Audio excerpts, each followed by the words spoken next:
Are you ready to become a change maker?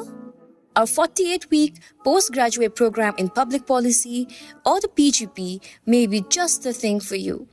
This hybrid program is designed to give you both the theoretical foundation and hands-on experience needed to excel in policy making.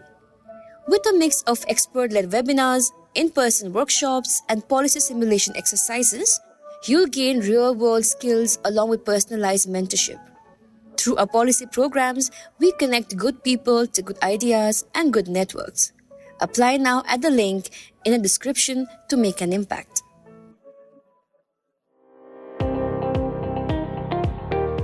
Welcome to All Things Policy, a daily podcast by the Takshashila Institution. We are a bunch of policy nerds based in Bengaluru, and we like bringing fresh perspectives to Indian affairs and Indian perspectives to global affairs. So grab a cup of coffee, sit back, and join us for today's chat. The last few years have been defined by an increased contestation between the United States and China that increasingly spills into technological domains. Examples are many, including AI, semiconductor, or even space. In addition to this ongoing supply chain warfare, or as some have called it, tech warfare, developing countries are also concerned about the security of their supply chains, especially in the chips and telecom sectors. Now, given both supply chain warfare and supply chain security concerns, how should India navigate high-tech geopolitics and secure its supply chains in a way that is in the country's interest?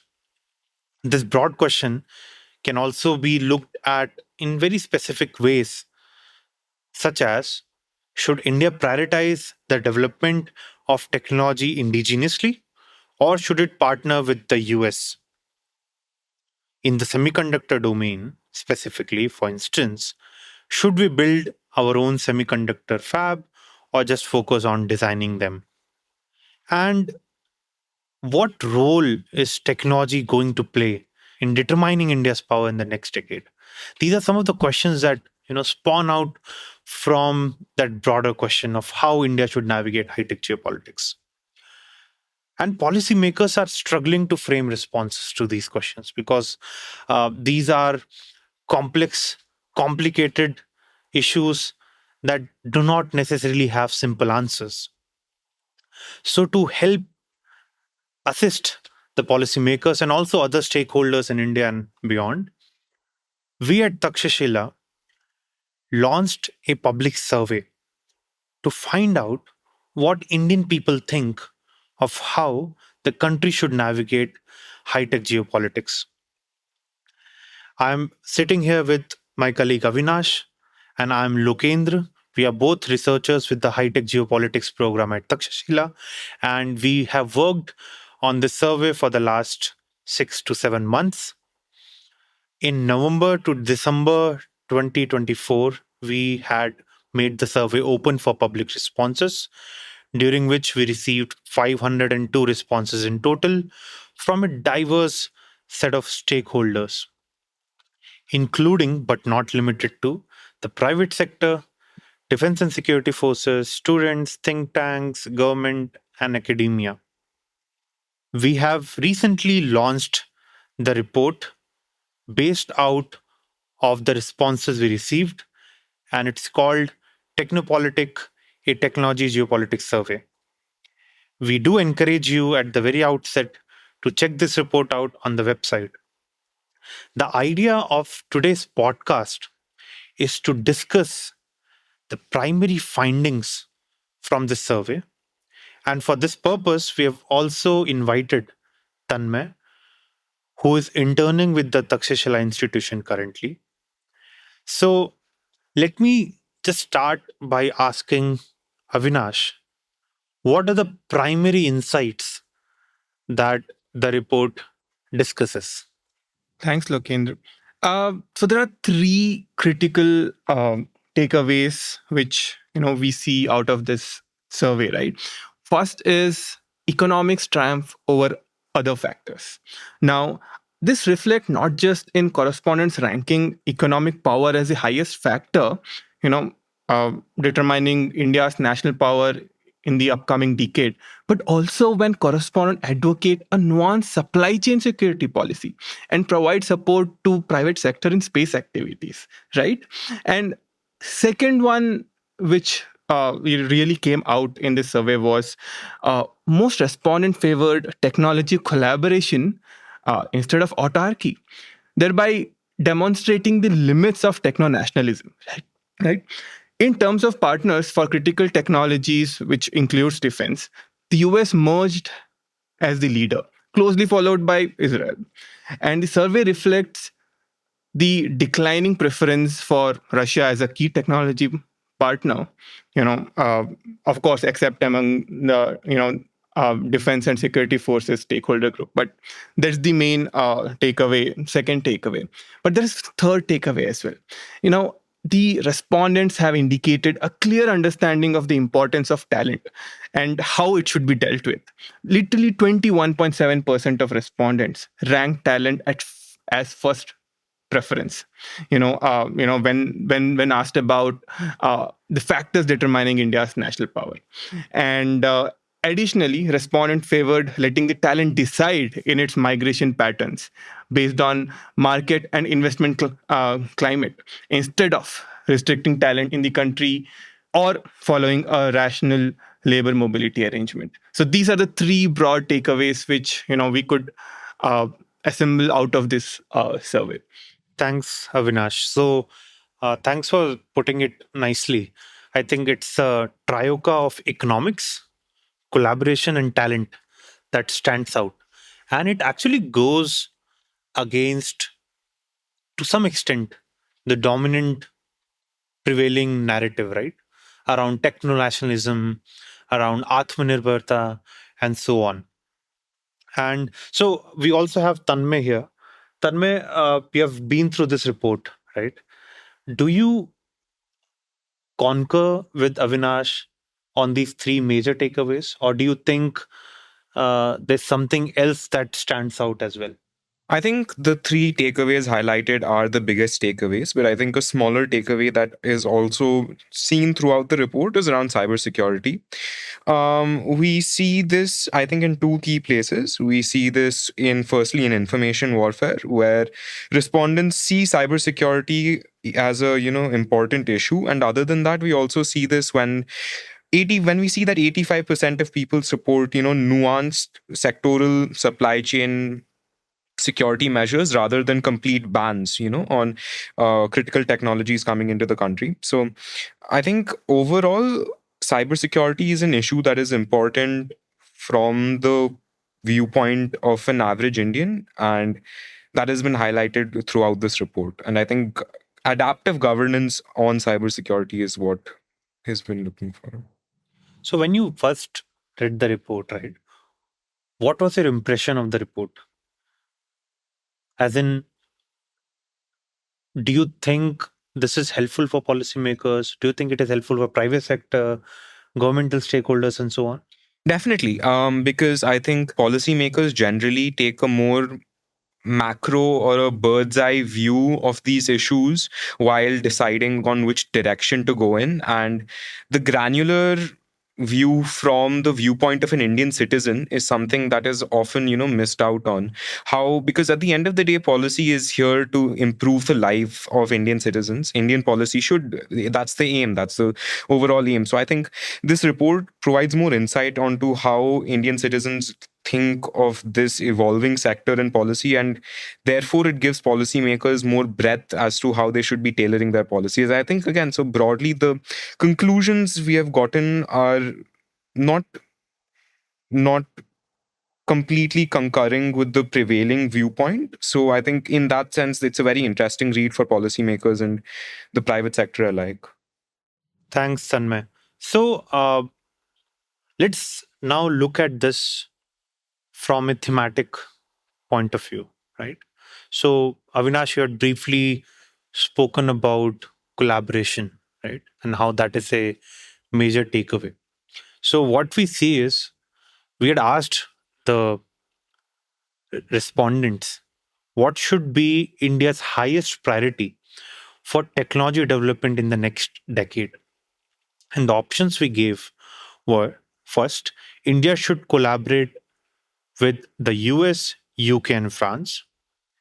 Second, India should develop indigenous technology.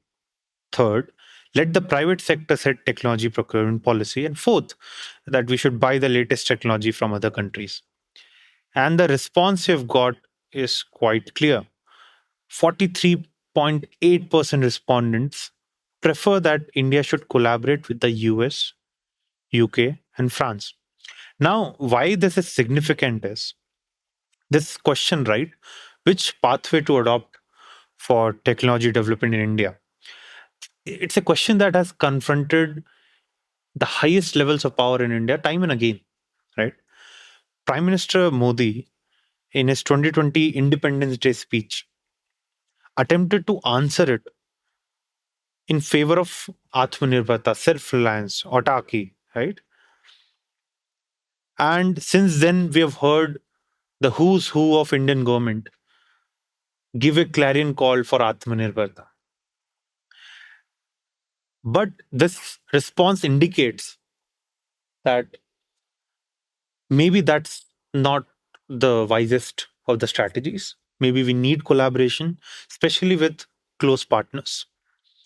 And what makes this whole development even more relevant very recently, and Avinash, I'm sure you'll have more to speak about this, is on the acquisition of the fifth generation stealth fighters that the Indian Air Force is currently looking at. So the options are whether to continue with an existing ambitious program of indigenously building a 5.5 generation stealth advanced medium combat aircraft, or acquire an F 35 from the Americans or a Su 57 from the Russians, right? Or do a hybrid approach, right? Do some sort of a co-development or co-production and so on. So Avinash, on a tangential level, right? Aren't we facing this choice also because we've struggled with the jet engine technology? Sure. I mean, yes. So, if you really see, India has gone with only two options for quite some time. One is build everything indigenously wherever they see geopolitical, issues, or buy everything. That's the buy all the latest technology what is needed Off the for the shelf. off the shelf, right? Yeah. And this is very interesting that people have talked about or given a highest share for collaborating with close allies. See, we have not been successful in building lot of critical technologies, which including jet engine, including our development of aircraft, which has been delayed. And now, if you really see how AMCA would go in, and Sorry? AMCA is the fifth generation which we are looking into, 5.5 generation. 5.5 Yeah, yeah. generation, yes. And so I think it's an interesting prospect for to look into is I think government should consider these factors, at least for the technologies which we are unable to get indigenously, to collaborate with these countries and to get, because as we are talking about, technology is becoming very important. And if we are unable to catch up with this technology, I think, with these geopolitics in picture, I think it's very important for us to really look for the partners and get ahead in these critical technologies.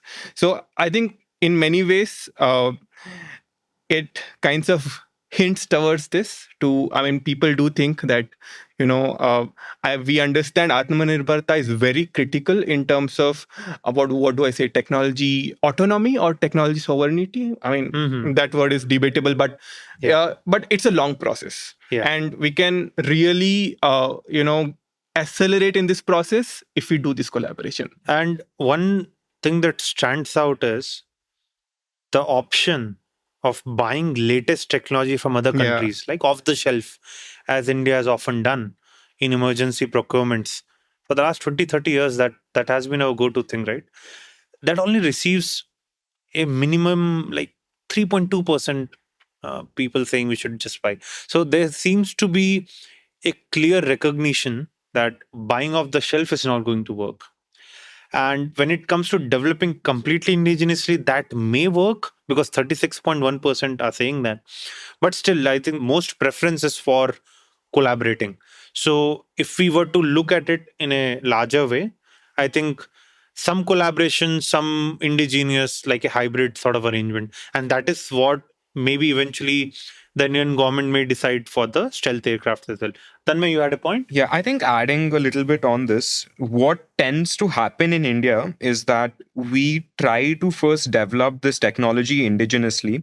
Like we have tried to develop, Gen 5 fighters for a few years now. And when it does not pan out or when the development is slow and the rest of the world has already moved on to Gen 6, then we tend to buy off the shelf, right? Because to catch up in that sense.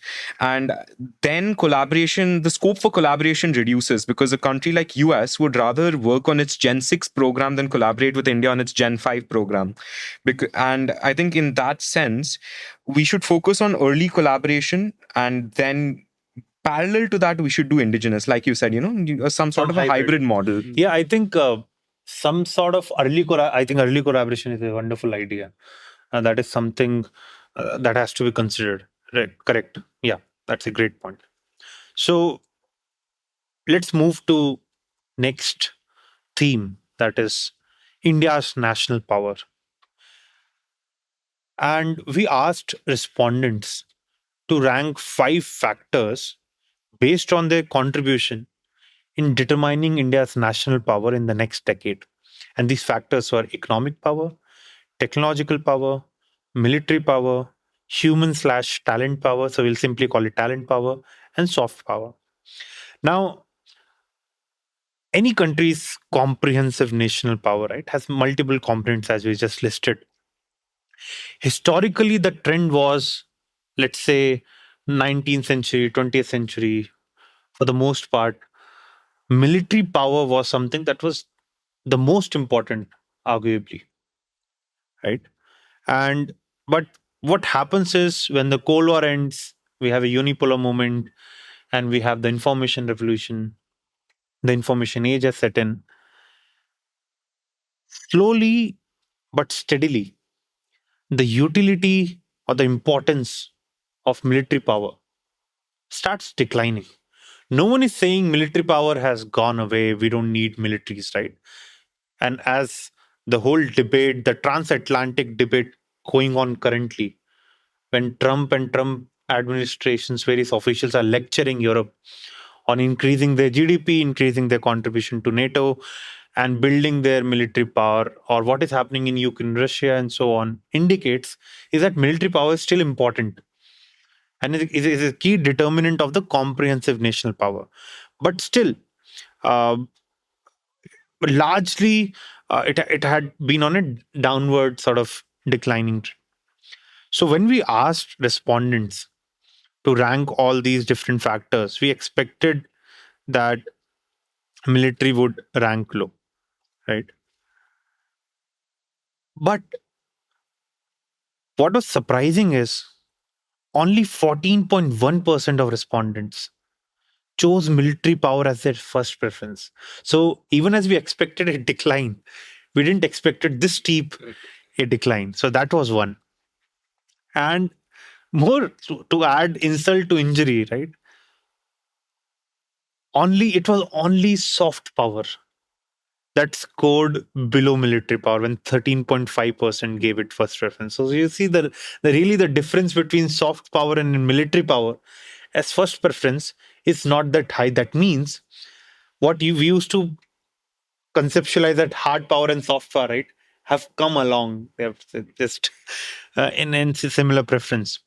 And even the government stakeholder group. Now, government is the legitimate wielder of armed forces, of military power. Even they do not think very highly of military power, as only 10% from that particular stakeholder group chose it as their first preference. But what was the first preference, Avinash? Can you tell us? You've already spoken about it initially. But Yes. So I think, by vast majority, economic power is the first preference chosen by our respondents. I think it's almost 35.6%. Yeah. And I think it do make sense in the current scenarios, right? Where Trump or the US, the major economical power, how he's abusing it in Yeah. terms of sanctions, in terms of Yeah. tariffs, and uh, very much goes with what we right now think. I mean, at this era, Yeah. economic power being the top one. Yeah. And I think even talent has scored second, right? Yeah. So the clear recognition that in the age of high-tech geopolitics, it is the talent and the mobility of the talent that matters, right? Correct. I mean, 21.7% have selected talent to be their number one. Yeah. Just after economic, and I think we have to consider. I don't know if really how it has been happening at a level of country. Are we giving importance to talent? But I think at least people understand and showcasing how important talent is. Yeah. I mean, based on this response, it does seem that the winners and losers of high-tech geopolitical contestations are going to be decided by talent, right? And as we move into the cutting edge of all fields, right, talent becomes important because there are only few people who can do cutting edge AI research, who can do cutting edge semiconductor research, who can maybe send rover to Mars and so on, right? A quick note on this. Yeah. I think economic power is a little standalone in this list because it is that thing that impacts all the other powers behind it, right? A high economic power improves your technological sovereignty, it improves your military, soft power, everything. And I think we have seen that before in China's growth model, in America's growth Yeah. model. Both of them first, stood up on economics and then they advanced into these fields. So I think in that sense, this result is intuitive in some sense. Military power ranking number 3 is again something that was interesting to me, like you mentioned. Not 3. I think it has ranked. No, that's The overall ranking. that's is overall 3, ranking. yeah. Yes. Okay, ranking That's overall the is 3. cumulative ranking based Yeah. on which we have military as 3, technology as second. Okay, so next, let's move to the next theme, right? And that is on talent, as we were just discussing. We asked respondents in the context of geopolitics of tech talent, what should India prioritize? The first option was India should improve the tech market and investment climate in the country, which is a very market oriented response. Second was India should pursue rotational labor mobility arrangements with Western countries. And this is an option that Land Pritchett has been pushing for. Rotational labor mobility arrangement simply means that India enters into some kind of partnership with, let's say, US or France, that our talent would relocate to your countries for this time period and then they will return back to India or some variation of it. Third option is India should focus on attracting the best tech talent from Western countries. So this option is really just turning the tables, right? We're not thinking more about our talent, whether it should be here, whether it should go outside, brain drain, and so on. We are saying let's focus on attracting the best from outside. Let's turn the tables. The fourth option is a very authoritative and constraining one, that India should retain and restrict tech talent within the country. And I think this is sort of a knee jerk reaction to brain drain concerns. So these were the largely four options. And the response is overwhelmingly clear, I think. 53.4% favor a pro market, pro economy approach. And I think, Tanmay, when you spoke about economic factor informing other factors, I think economics is also sort of prevalent here. And I think economics is the key highlight Yeah. of this report itself. Economics matters, right? Right. So a pro market approach, people think that India should not worry about talent per se, where they are going, where they're not going, or rotational mobility arrangements and so on. Rather, India should focus all its strengths, all its abilities, all its power on improving the tech market and investment climate in the country. So this is an idea that if you improve this climate, best talent, not just Indian, but from across the world, will automatically come, right? Who wouldn't want to come? And this is what US offers. Like Silicon Valley was such a magnet for talent because they created this tech market and investment climate. Avinash and Tanmay, do you agree with this assessment as in the pro market, or do you think there is some scope for restricting the talent or pursuing rotational labor mobility arrangements? Open to both of you. I think personally, I agree because broadly, again, if you improve the tech climate and the investment climate in the country, then the rest of these things fall into place. Talent will want to stay, Western talent will want to come. But I think playing devil's advocate a little, if we do a case study of the US and China, China has grown economically. Their tech sector is booming in some sense with AI. But still, we are yet to see a Silicon Valley come out of China where, Western talent or talent from other countries has inflow into China. My question. There is some inflow. There is some inflow, but not to the level of Silicon Valley, right? Maybe not comparable, Yeah, but there is some inflow. some inflow. My devil's advocate question here is can the Silicon Valley hegemony really be challenged? Can that network effect be broken in any time frame by an Indian city or an Indian tech climate? Is it possible? And if does any amount of investment climate changes or tech market changes create that climate in India that challenges Silicon Valley's hold on the tech market? I think it would be incredibly difficult to challenge that hegemony, but I think Trump is doing self goals here. I mean, because the tariffs he has adopted and the way H-1B visa and work visas in general are being made difficult, and the immigration crackdown that he's doing, I think he is inflicting far more damage to the vibrant US dream, right? That you go to US as an immigrant, you build something there, scale up, you have finance, you have good network, and Silicon Valley really embodies that vision. I think we don't know. Given this MAGA movement, if it continues in US, even after Trump, let's say, once becomes president, he would have 2 terms. So we are looking at least a decade of possibly, unless Vance does a shift of MAGA movement. And it is possible that talent from across the world might feel dissuaded from going to the US. That is one, based on what US is doing.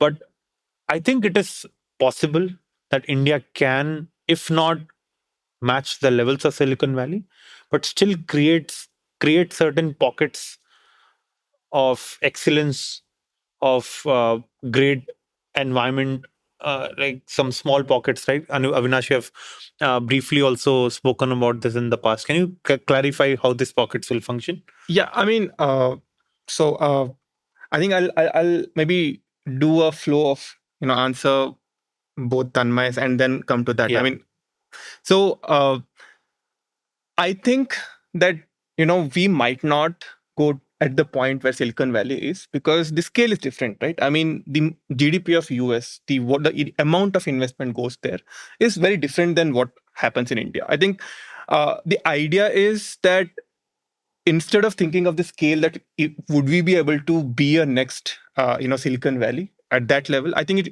we should start with, can we even think or envision a concept like that in India, right? Can we have a thinking from policymakers where it's like, okay, what we have to do right now is build that tech ecosystem, build that investment climate, and forget about talent because that will take care of itself. I think that's where the question comes into picture, and that's what I think we want to put in an idea. I think secondly, yes. Now, when we talk about how are we going to do it, I think that's where the, what Lokendra mentioned comes in, that concept comes into picture is with current ecosystem. Is it possible for us to do that? I think it's going to be really difficult because there are so much hurdles we have to clear, and for a short term it just looks very difficult. So it's a long term process where we have to streamline this process, the streamline this the solution for these hurdles. And if we really see the short term can be in lines with the gift city, right? Okay. Where you build in that sandbox, you build in that city, you build in that a single or multiple places where you just say you do whatever you want to make this happen, and you give that leverage, where you don't have those bureaucratic hurdles to stop you. And that's where we build. And now that the US, all the geopolitics Trump happening, I think this is a very good time to think about it. And if that kind of sandbox be created, where you not limit uh, both investors, both talent, both companies to work the way they want to work to build a tech ecosystem, this can happen. So I think one larger question that is going to confront India in the next decade or so around the talent question. Even if, let's say, at one side, India is building such gift cities and taking long term steps on the tech market, investment climate, and making it attractive for talent, irrespective of nationality, to work here, right? That is one side of it.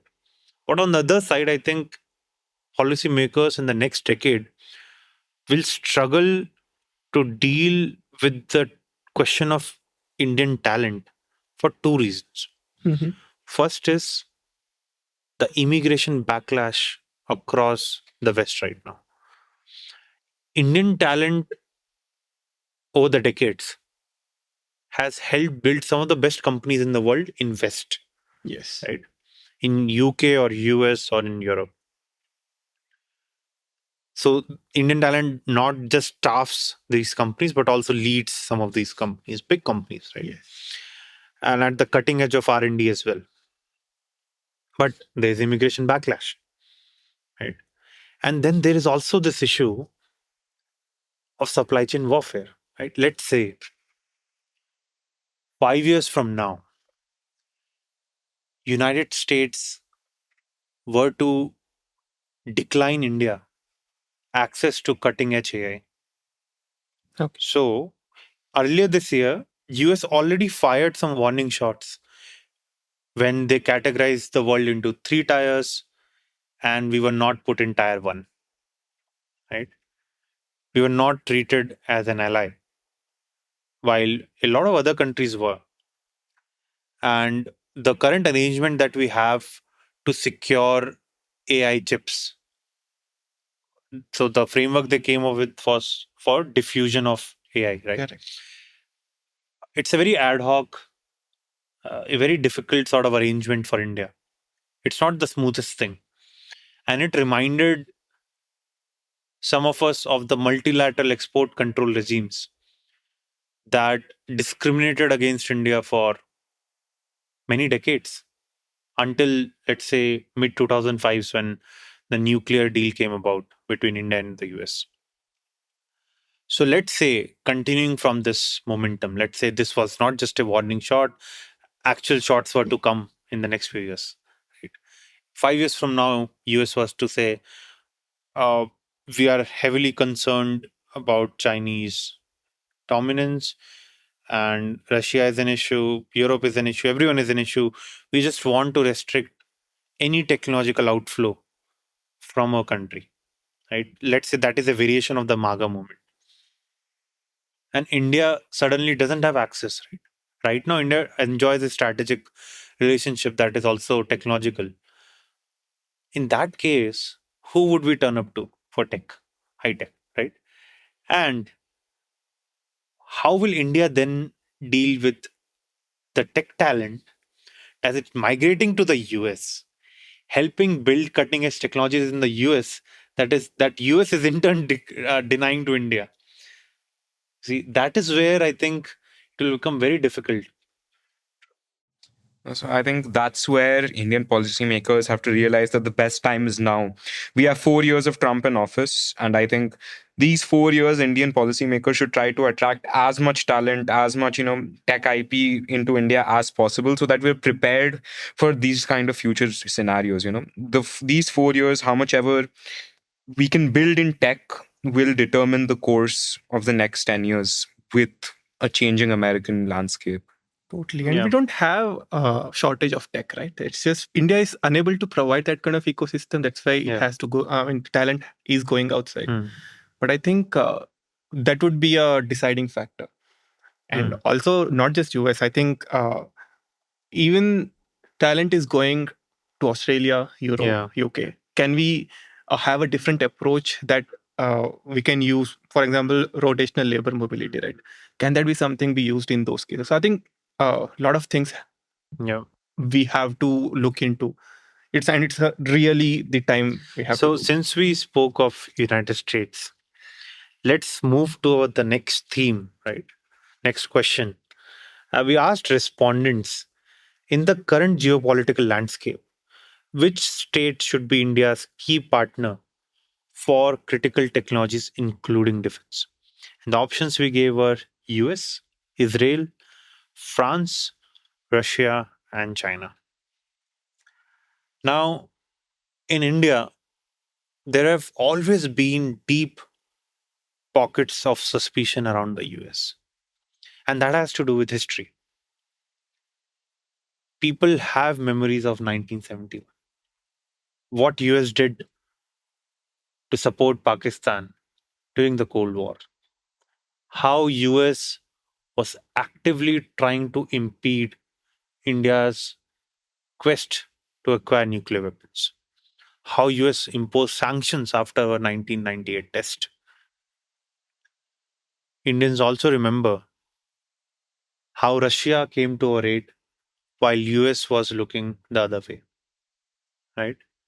And it was not just nuclear. Multiple export control regimes were instituted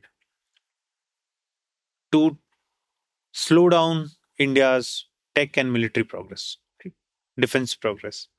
So that said, things started changing from 2005 onwards when we had the India US grand strategic realignment with the nuclear deal, right?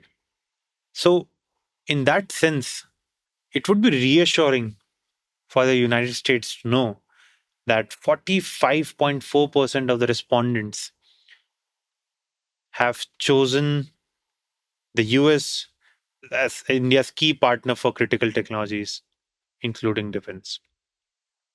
And it would be, I mean, this is the interesting finding.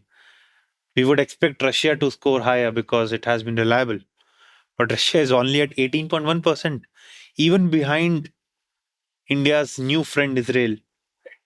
And the current regime has more affinity towards Israel as well, and that seems to percolate to the respondents as well. So 20.5% chose Israel, 18.1 chose Russia. No. 18.1 chose France. Sorry. Oh, thanks for Russia correcting. got only 12.9. Sorry, Russia. Sorry, listeners. Thanks, Tannmay and Avinash, for correcting me.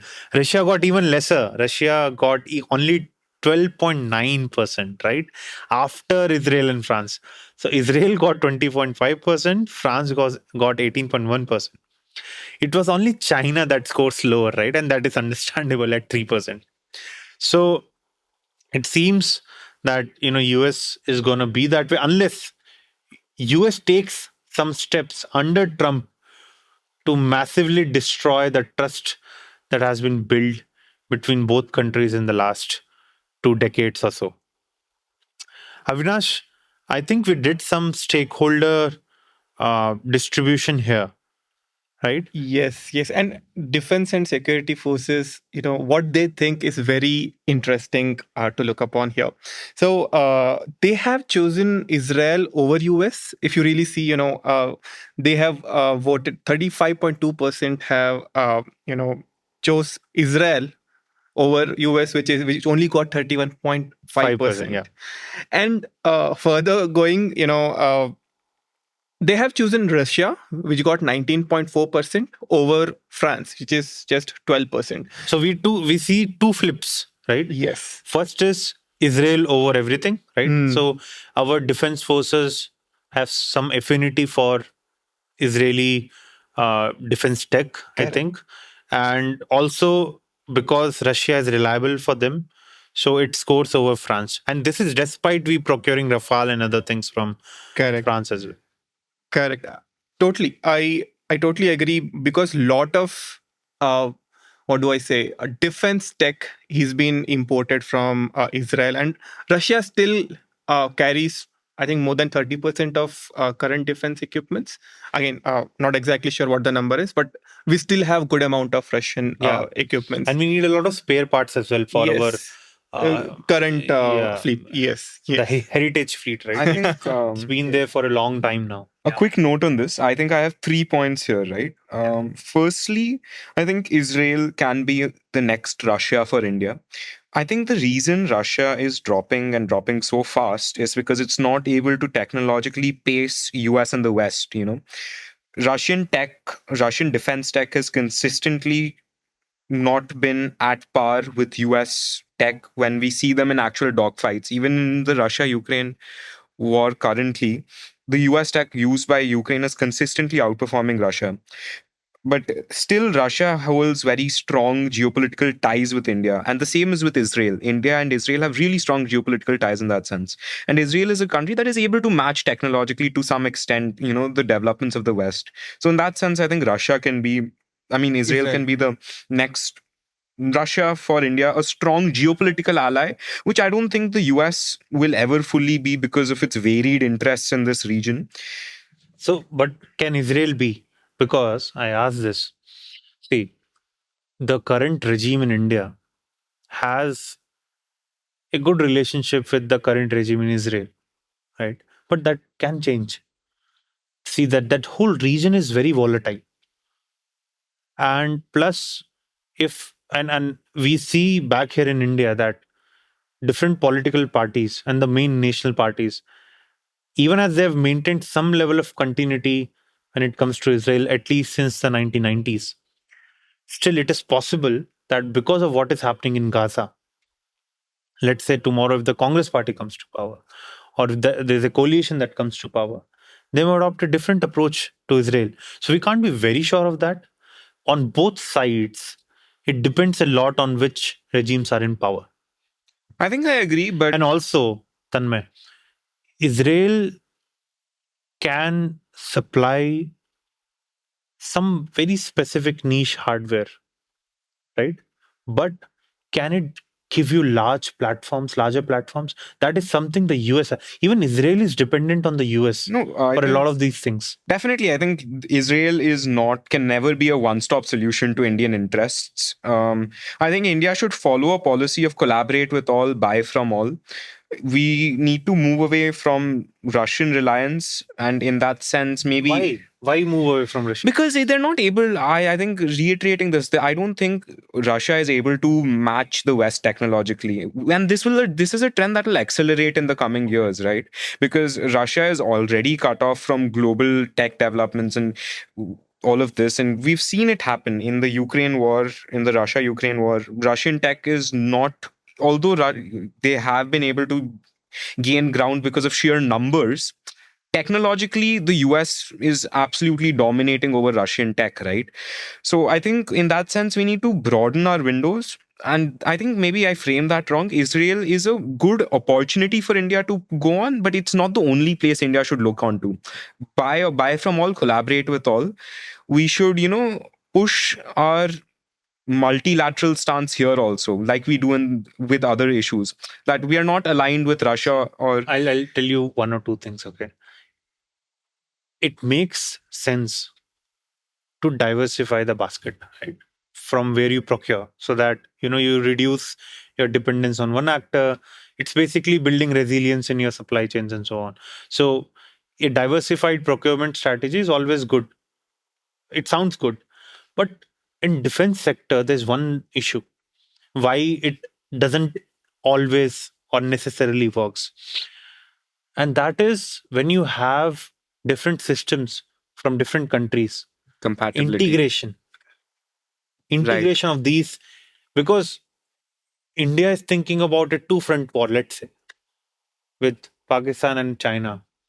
That will require the entire might, entire down to every bolt and screw that Indian armed forces have. Everything will be required to fight a two front war, right? We'll have to give it all to this, right?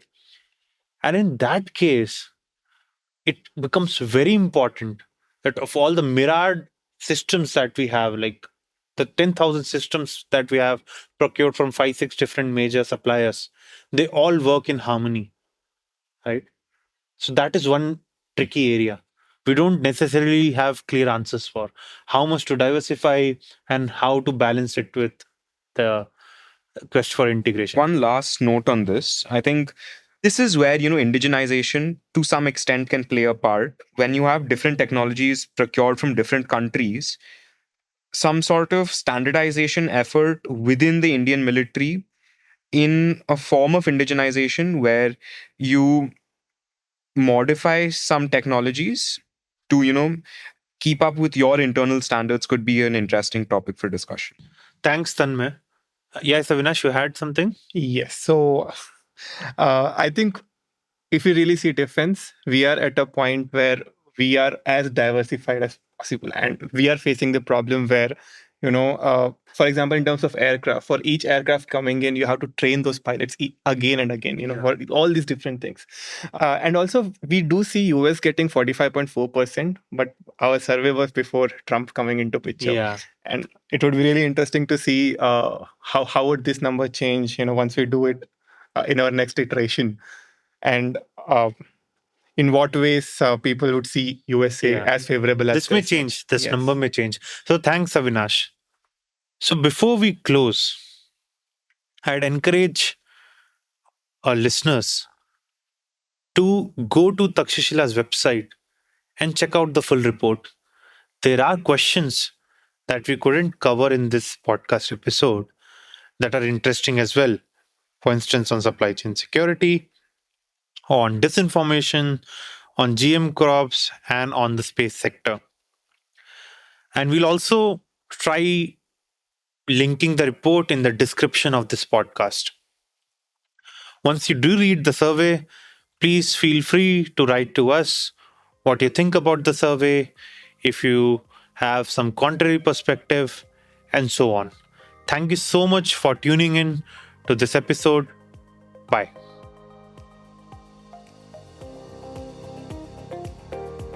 If you liked our show, dive into Takshashila's research on technology, strategy, and economic affairs. Check us out at our Twitter handle @Takshashila INST or our website takshashila.org.in.